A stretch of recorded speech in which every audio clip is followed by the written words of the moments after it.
नमस्कार, ये न्यूज़ देख रहे हैं आप। आपके साथ मैं हूं सुधांशु शेखर। आपको बता दो कि साउथ के सुपरस्टार अल्लू अर्जुन के घर के बाहर हमला हुआ है। जी हां, आपको बताते जाऊं कि उस्मानिया यूनिवर्सिटी के ज्वाइंट कमेटी के सदस्यों ने उनके घर के बाहर तोड़ फोड़ की घटना को अंजाम दिया है। जी हां, हालांकि इस मामले की पुलिस को जानकारी मिलते ही पुलिस दल बल के साथ मौके पर पहुंची और हंगामा कर रहे 8 लोगों को हिरासत में लिया है और पूछताछ की जा रही है। आपको बताते जाऊं कि उन सदस्यों की मांग है कि पीड़ित परिवार को 1 करोड़ रुपए की मुआवजा दी जाए, उसके साथ साथ यथासंभव मदद की जाए। इस मामले को लेकर मैं अगर बात करूं तो इससे पहले अल्लू अर्जुन ने सोशल मीडिया पर एक पोस्ट लिखा था जिसमें उन्होंने अपने फैंस से यह अनुरोध किया था कि सोशल मीडिया पे किसी भी तरह का अपमानजनक टिप्पणी ना करें, किसी भी तरह का गलत व्यवहार ना करें। अपने फैंस से उन्होंने बार बार यह अपील की थी कि आप सब शांति व्यवस्था बनाए रखें और यह मामला जो है कोर्ट में है और जल्द इसका फैसला हो जाएगा, उन पर भरोसा रखिए। इसके साथ साथ उन्होंने यह भी लिखा था कि किसी भी तरह का ऑनलाइन हो या ऑफलाइन हो, किसी भी तरह का अभद्र व्यवहार ना करें जिससे लोगों को नुकसान पहुंचे। इसके अलावा भी अल्लू अर्जुन ने यह भी हिदायत दी थी कि जो लोग सोशल मीडिया पर फर्जी अकाउंट बनाकर गलत टिप्पणी करेंगे या गलत अपने भावनाओं को प्रकट करेंगे, उन लोगों के खिलाफ कड़ी से कड़ी कार्रवाई की जाएगी। तो अल्लू अर्जुन ने इससे पहले ही इस तरह की अपील अपने फैन से करी थी, लेकिन उसके बावजूद भी उनके घर के बाहर तोड़ फोड़ की घटना को अंजाम दिया गया। आपको बताते जाऊं कि प्रदर्शनकारियों ने उनके घर के अंदर भी घुसने की कोशिश की, लेकिन तब तक पुलिस की संख्या वहां बहुत ज़्यादा बढ़ा दी गई और कंट्रोल कर लिया गया। मैं आपको बताते जाऊं कि इस मामले ने राजनीतिक रूप भी ले लिया है। आपको बताते जाऊं कि आंध्र प्रदेश के भाजपा इकाई के जो उपाध्यक्ष हैं विष्णु रेड्डी, उन्होंने तेलंगाना सरकार को कटघरे में खड़ा करते हुए यह आरोप लगाया है कि तेलंगाना सरकार एक सफल व्यक्ति को पर हमला करवा रही है और उनके खिलाफ राजनीति कर रही है। यह आरोप मैं आपको बता दूं कांग्रेस सरकार पर जो है वह भाजपा ने लगाया है। इसके साथ साथ विष्णु रेड्डी ने जो है वह रेवंत रेड्डी पर कई आरोप लगाए। उन्होंने कहा कि एक सफल व्यक्ति पर इस तरह का हमला और पत्थरबाजी की घटना को अंजाम देना कहीं से जायज़ नहीं है। उन्होंने कांग्रेस सरकार पर हमला करते हुए कहा है कि सरकार अब जो सफल व्यक्ति है उस पर लगातार टारगेट कर रही है। आपको बताते जाऊं कि विष्णु रेड्डी ने यह भी लिखा कि अल्लू अर्जुन एक सफल नेता हैं, अभिनेता हैं और अपने क्षेत्र में उन्होंने कुशल कार्य किया है। उनके कार्य का हम सब सराहना करते हैं और उन्होंने यह भी कहा है कि हम लोग उनके साथ हैं और इस हमले की उन्होंने कड़ी निंदा भी की है और रेवंत रेड्डी सरकार को कटघरे में खड़ा किया है। आपको बताते जाऊं कि यह मामला उस वक्त का है जब 3 या 4 दिसंबर को जब पुष्पा 2 रिलीज हो रही थी, तो उसकी स्क्रीनिंग के दौरान अल्लू अर्जुन एक सिनेमा हॉल में पहुंचे थे और वहां पर भगदड़ की घटना हो गई थी जिसमें एक महिला की जान गई थी।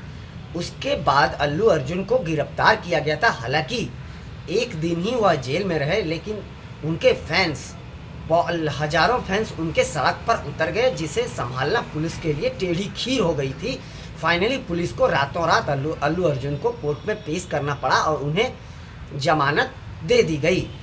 उसके बाद अल्लू अर्जुन जब घर आए थे तो उन्होंने तब भी फैन से यह अपील की थी कि अपने भावनाओं को शालीनतापूर्वक प्रकट करें और साथ साथ उन्होंने यह भी कहा था कि हमारे साथ किसी तरह का गलत व्यवहार पुलिस ने नहीं किया है। जबकि आपको बताते जाऊं कि पुलिस पर इस दौरान अल्लू अर्जुन के साथ दुर्व्यवहार करने का भी आरोप लगा था, जिसकी तेलंगाना पुलिस ने खंडन की थी। उन्होंने कहा था अल्लू अर्जुन को के साथ किसी तरह का दुर्व्यवहार नहीं करा गया था, उन्हें शालीनतापूर्वक पुलिस उनके घर से उठाकर ले गई थी। आपको बताते जाऊं कि इस घटना में जो है अल्लू अर्जुन को 14 दिनों की न्यायिक हिरासत में लिया गया था, लेकिन पुलिस के लिए यह बहुत बड़ी चुनौती बन गई। लोग काफ़ी संख्या में सड़कों पर उतर गए उनकी गिरफ्तारी के विरोध में, जिसके बाद पुलिस के हाथ पांव फूल गए और उन्हें एक दिन में ही छोड़ देना पड़ा। और इस मामले को लेकर तब भी राजनीति चरम पर थी। आपको बताते जाऊं कि तेलंगाना के मुख्यमंत्री रेवंत रेड्डी ने भी इस मामले पर अपनी तीखी टिप्पणी करी थी। उन्होंने कहा था कि अल्लू अर्जुन ने गलत किया है और अगर वो वहाँ पर माहौल बनाने नहीं जाते तो इस तरह की घटना नहीं होती। पुलिस जो कार्रवाई कर रही है, कानूनी कार्रवाई कर रही है, वह बिल्कुल सही कर रही है। इसके अलावा सीएम ने यह भी कहा था कि मैं किसी को स्टार या सुपरस्टार नहीं मानता हूं, मैं खुद सुपरस्टार हूं। साथ साथ उन्होंने यह भी कहा था कि अल्लू अर्जुन परिवार के लोग हैं, वह चंद्रशेखर रेड्डी के दामाद लगते हैं, तो उनसे हमारे अच्छे रिलेशन हैं। मैं बचपन से अल्लू अर्जुन को जानता हूं। लेकिन इस तरह की अगर घटना हुई है, किसी की जान गई है, तो यह निंदनीय है। इसके साथ साथ रेवंत रेड्डी ने यह भी तब कहा था कि आज अगर एक गरीब महिला की जान गई है तो इस पर कोई विरोध प्रदर्शन नहीं हो रहा है, लेकिन एक सुपरस्टार, जाने माने नेता, अभिनेता अगर जेल जा रहे हैं तो उनके खिलाफ सड़कों पर विरोध प्रदर्शन क्यों हो रहा है। उन्होंने तब यह जो है बात कही थी। आपको बताते जाऊं कि अल्लू अर्जुन के मामले में तेलंगाना पुलिस ने भी इस बात का खंडन किया था कि उनके साथ पुलिस ने कोई दुर्व्यवहार नहीं किया है। साथ साथ उन्होंने इस मामले में सिनेमा हॉल जिनका है उनके मालिकों के खिलाफ भी पुलिस ने बात अपनी रखी थी। साथ साथ यह भी कहा था कि पुलिस जो कार्रवाई कर रही है अल्लू अर्जुन के खिलाफ, वह कार्रवाई बिल्कुल सही है। तो इस मामले को लेकर इस घटना के बाद से अल्लू अर्जुन की मुश्किलें लगातार बढ़ते जा रही। हालांकि रविवार को जो घटना घटी है उनके घर के बाहर, उस समय अल्लू अर्जुन अपने घर पर नहीं थे। लेकिन आपको बताते जाऊं कि यह घटना की हर तरफ निंदा हो रही है। वाकई यह घटना निंदनीय है। अब पुलिस इस मामले में क्या कार्रवाई करती है यह तो अब बाद में पता चल पाएगा। हालांकि पुलिस अब इस मामले को लेकर जिन लोगों को हिरासत में लिया गया है उनके खिलाफ कार्रवाई कर रही है, उनसे पूछताछ की प्रक्रिया जारी है। और मैं आपको एक अपडेट यह भी बता दूं कि इस मामले में जो पीड़ित हैं उन्होंने जो शिकायत दर्ज कराई थी, उन्होंने अपनी शिकायत वापस लेने की बात कही है।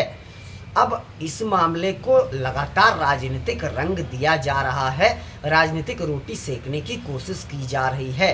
हालांकि लगातार इस मामले को लेकर भाजपा और कांग्रेस आमने सामने हैं, तो अब इस मामले को लेकर राजनीति और भी बढ़ने की संभावना है। साथ साथ जो है अभी यह मामला और भी बढ़ने की संभावना बताई जा रही है। जबकि यह मामला बिल्कुल शांत हो गया था, लेकिन एकाएक रविवार को उस्मानिया यूनिवर्सिटी के लोगों ने इस तरह की घटना को अंजाम दिया है, जो बिल्कुल निंदनीय है। फिलहाल के लिए बस इतना ही। मुझे दीजिए इजाज़त। आप हमारे चैनल को लाइक, शेयर और सब्सक्राइब अवश्य कीजिए और आप अपना बहुत ज़्यादा ख्याल रखिए। तब तक के लिए मुझे दीजिए इजाज़त। हम अन्य खबरों के साथ भी आपके साथ रूबरू होते रहेंगे। शुक्रिया।